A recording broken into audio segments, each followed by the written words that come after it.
Hello, जय सिया राम। मेरे इस यूट्यूब चैनल पर मेरे सारे यूट्यूब परिवार का बहुत बहुत स्वागत है। कल हमने इस चौपाई का अध्ययन, श्रवण और कीर्तन श्री ठाकुर जी की कृपा से किया था। आज हम इससे अगली चौपाई का अध्ययन, श्रवण और कीर्तन हम और आप मिल कर के बड़े प्रेम पूर्वक श्री ठाकुर जी की कृपा से करेंगे। तो श्री गोस्वामी तुलसीदास जी महाराज इस चौपाई में कहते हैं, उदर ही विमल विलोचन ही के,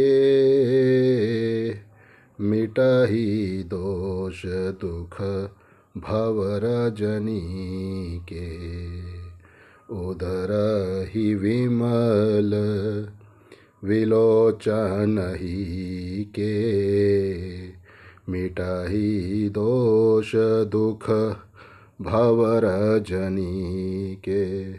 सामुजी सूजहि राम चरित्र मणि मानिक, गुप्त प्रगट जहाँ जो यही खानिक।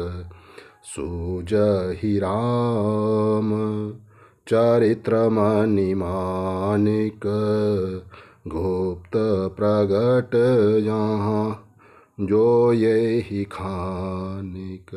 राम सिया राम, सिया राम जय जय राम।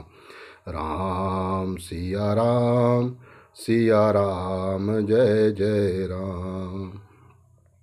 गोस्वामी श्री तुलसीदास जी महाराज अर्थ स्वरूप में, इस चौपाई के अर्थ स्वरूप में कहते हैं, उसके हृदय में आते ही हृदय के निर्मल नेत्र खुल जाते हैं और संसार रूपी रात्रि के दोष दुख मिट जाते हैं, पाप नष्ट हो जाते हैं और उसमें सुख का, उसके हृदय में उसको, उस व्यक्ति को सुख का अनुभव होता है जो श्री गुरु महाराज जी के चरण कमलों की सेवा में निरंतर रहते हैं। ऐसे जीव के अनेकों अनेक जन्मों के पाप नष्ट होते हैं और वह इस जन्म में श्री ठाकुर जी को प्राप्त होता है। ऐसा गोस्वामी तुलसीदास जी महाराज कहना चाहते हैं। आगे गोस्वामी जी कहते हैं, एवं श्री राम चरित्र रूपी मणि और माणिक्य गुप्त और प्रगट जहाँ से जो जिस खान में है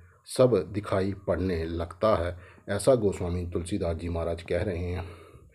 भाव अर्थ गोस्वामी जी का कहने का ये है कि जो निरंतर श्री गुरु महाराज जी के चरण कमलों की सेवा में रहते हैं, ऐसे जीव इस संसार सागर में रहते हुए भी दोषों से, पापों से दूर रहते हैं।